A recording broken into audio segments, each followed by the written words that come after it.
What's up guys, Skyelle here from ProNDC. Welcome to another ESO build video. So today I want to cover the Magicka Warden build for the Summerset chapter. They've become more and more popular since Morrowind, and if you want to know if they're actually good as DPS, stay tuned.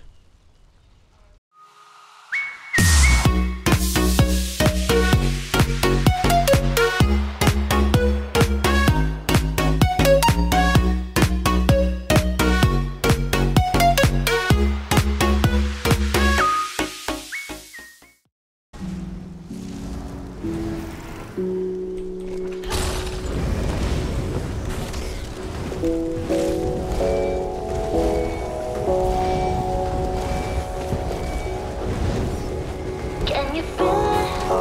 The fire in your soul, leaving at the chance for love. Can you feel it? Haunting your senses, letting all your fears go. But I can feel it, rushing through my veins. Your love's the only drug I know. But we've been playing the hand now with death, but we can light it up. I know that we can make it through the night, but I can feel the fire inside, so there won't be no fear tonight.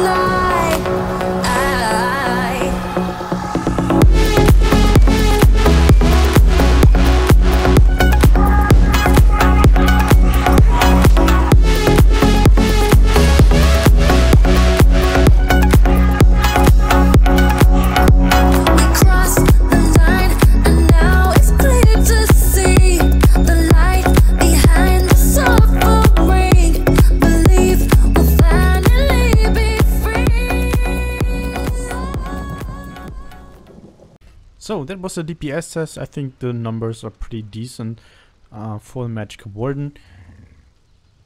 I will show you different setups here. So a lot of people complain that on basically all Magicka builds we use the new Aurora set, and it is really strong. It is basically the strongest set, and but you do not really have to use it. There's other options that you have, and you will still deal a ton of damage with it. You cannot play the Magicka Warden with a bear ultimate in every fight, but yeah, this is like the strongest option that you have. So for the stats, we are currently high elf. We are not a vampire. I just decided for the looks to not go with vampire. I'm sorry. Vampire, of course, is beneficial. Dark elf should be a little bit more DPS. If you are a dark elf, you should go with vampire because you might have some issues with sustain. We just use regular Magicka and health food, not any citrus filet or witch mother's potent brew, and we're sitting at just below 43k Magicka with 17.5k health. More than enough, I think. 2.4k spell damage unbuffed, but that goes up much higher. 49.6% spell crit chance buffed, and in a trial with the sword this will go up a little bit more. Apprentice mana stone, of course, and yeah, that's pretty much it for the stats. So for the gear, as I've already said, Aurora, this is basically the set that you want to run. On this character, because it's easier for me to swap out the gear, I decided to go with Aurora jewelry pieces and the staff. Inferno staff, of course, in infused with a flame damage glyph, and then 3 jewelry pieces, 1 bloodthirsty with spell damage, and then 2 arcane with spell damage. However, if you have fights where your group is like struggling a little bit, just go with 3 arcane. You do not lose like really a lot of damage, and bloodthirsty is only really beneficial if you play in proper groups. So yeah, 3 arcane will still be just fine, trust me. And yeah, so this is the new trial set. You get spell damage minus Slayer, max Magicka, then the 5-piece bonus. That's the difference to the normal set. Again, Magicka. Then you create this fire ring when you deal a single target direct damage ability. Use a single target direct damage ability, and when you stand in that circle, you get stacks of spell damage. Up to 20. Each stack increases your spell damage by 30, so you get 600 spell damage, which is really, really nice. You get that in a new trial in Cloud Rest. You can use the non-perfect version. This is also fine, and the only difference is that you do not have the extra max Magicka from the 5-piece bonus. can just farm it in normal Cloud Rest. I believe you have to do the hard mode on normal to get jewelry pieces of the regular Sororia set. But since we have jewelry crafting, you can just upgrade the blue jewelry pieces, so that's completely fine.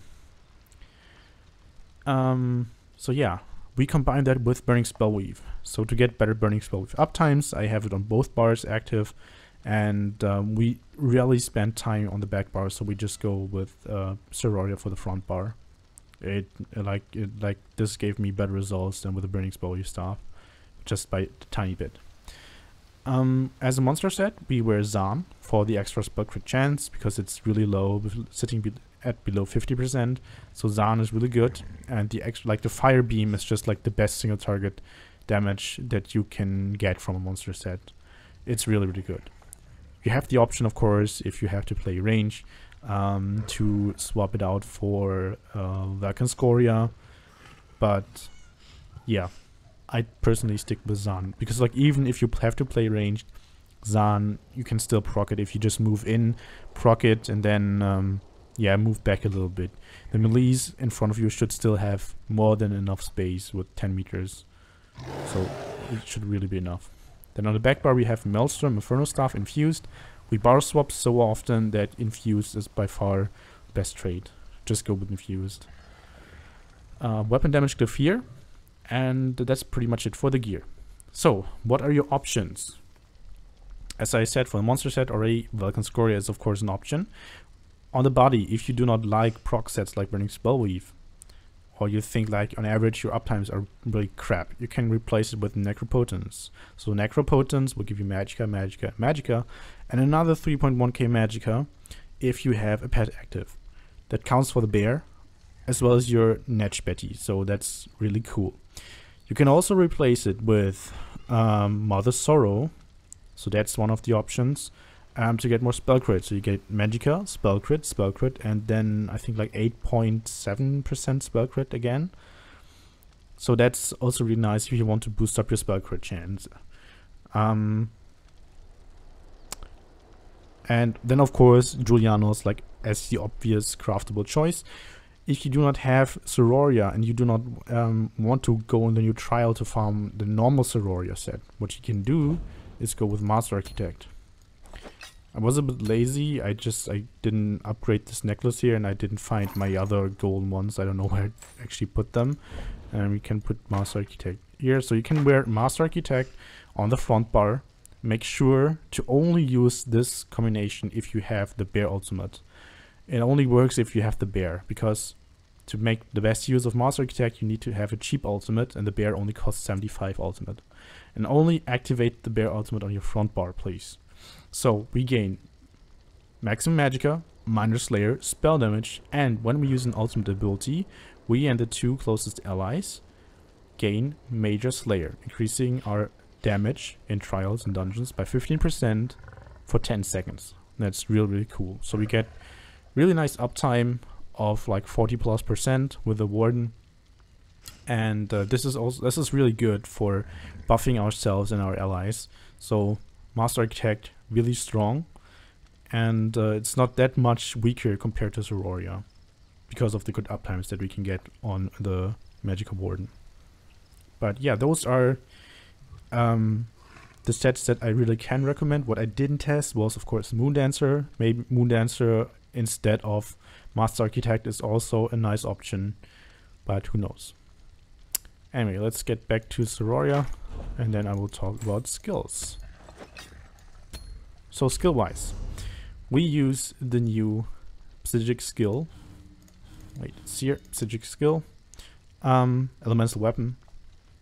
Pretty self-explanatory. When we cast it, the next light attack deals an additional 10.3k magic damage. This hits really hard. Make sure to get the passives too. Spell Orb, and this one here, I don't really know how to actually how to pronounce it. Anyway, elemental weapon. Then we have a single target dot, Fetcher Infection. This is really strong because it's a single target dot that lasts 10 seconds, and then every second cast of the ability deals an additional 50% damage.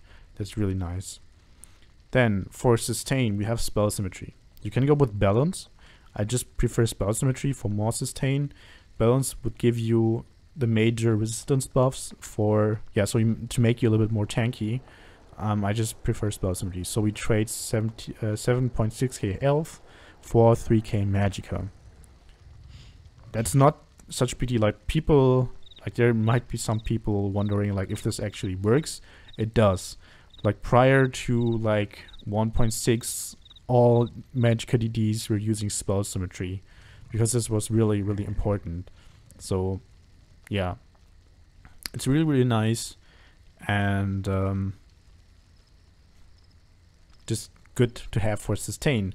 And on top of that, it's a major skill, so we get an additional 2% Magicka for having it slotted. Then we have firing. So people might be confused because of this icon here. It's a destruction staff skill. We have elemental ring. You can also go with pulsar. Basically, we use the skill to activate the ancient knowledge passive because we need to have a destruction staff ability to gain the extra 8% damage on our single target abilities. So light attacks and then of course our elemental weapon here. That's really important. On top of that, if you're on console, you might not be able to swap bars all the time and you get a lightning staff to do heavy attacks or trash fights. So what you can then do is just like cast it here from a distance. So that's kind of cool, I guess.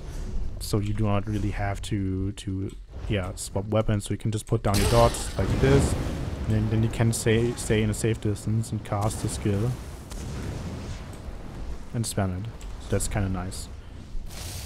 In a fight, of course, we do not use it. Like in a single target boss fight, we do not use it. Then Inner Light for the extra Magicka. Again, major good skill. We get extra 2% here, so it's 7% total. Then we have Guardian's Wrath here. Really cheap, 75 ultimate. Like I said, really good in combination with Mask Architect. Only activated here on the front bar. And really, really strong. Like all pets, we have to put it on both bars as it's a toggle ability. Then we have one of the flag spots. So if you want a little bit more sustain, go with Blue Betty. Also removes one negative effect. However, since we use Zahn and we can basically play melee in most fights, we can just go with Rearming Trap. And I like this personally a little bit better because we spend less time on the back bar compared to the skill from the Psijic Order. And we gain minor force for 6 seconds and that 2 times. And yeah, that's really nice. And because it costs stamina, we gain a bit more sustain. Because like they're like around every second rotation we recast Rearming Trap and use stamina instead of Magicka, so that also helps a little bit with sustain. The other option would be Channeled Acceleration. Has a 1.3 second cast time, but it lasts 36 seconds. So that's really nice, and it's up to you what you want to use.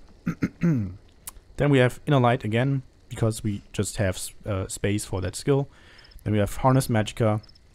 So Harness Magicka, yeah, our shield, self-explanatory. You can also use Dampen Magic, it's up to you. Then we have our 2 AoE dots, Winter's Revenge and then Blockade of Fire. This lasts 12 seconds, this lasts 8 seconds. So we have 3 dots, 10, 8 and 12 seconds. Blockade of Fire, of course, for our Maelstrom Staff to increase the damage of our light and heavy attacks against the target that's closest to us, standing inside of the blockade. And yeah, so basically the way how you play it is flexible. So I cast Fetch Infection when it's about to run out, and I cast Blockade when it's about to run out, and I cast Winter's Revenge when it's about to run out, and when the ultimate is ready, I just use it. That's how I play. But I will get to that in a second. I will just want to cover champion points first.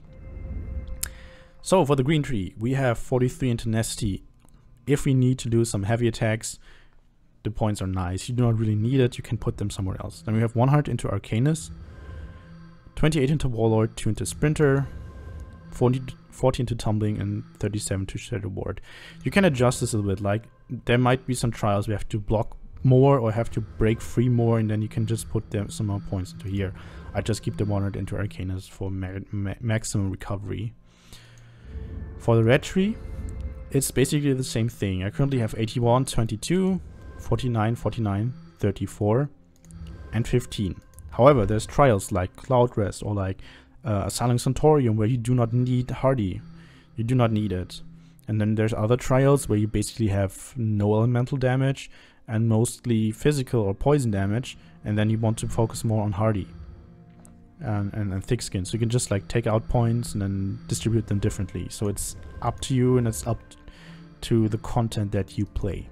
For the blue tree, we have 23 into Spell Erosion, 52 Elfborn, 56 Elemental Expert, 13 into Staff Expert, 66 Mastered Arms, and 14 to Thaumaturge.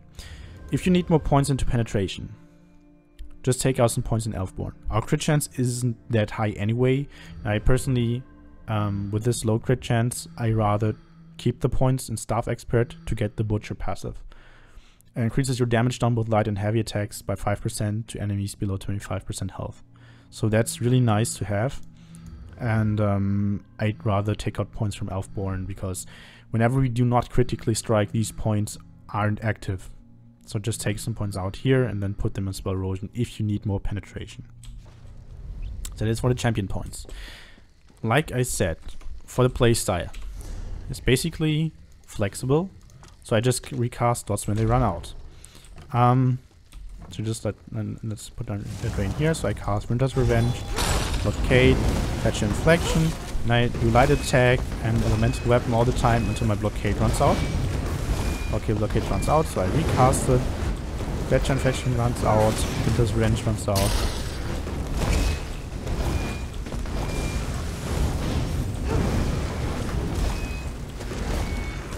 And Fetch Inflection runs out again, Winter's Revenge runs out. Blockade 2. Fetch Infection runs out. And that's basically it. So that's basically how I play. For the console people. To make it a little bit more simple, because you cannot track your ground AoEs. It just doesn't work. The only thing that you can track is Fetcher Infection. So what you want to do is basically the following. You put down Winter's Revenge, okay, Fetch Infection, and after the Fetch Infection you do 5 attacks. 2, 3, 4, 5, and then you recast Winter's Revenge, Blockade, Fetch Infection. 1, 2, 3. Okay, now it's dead. Let me show it again when it's up again.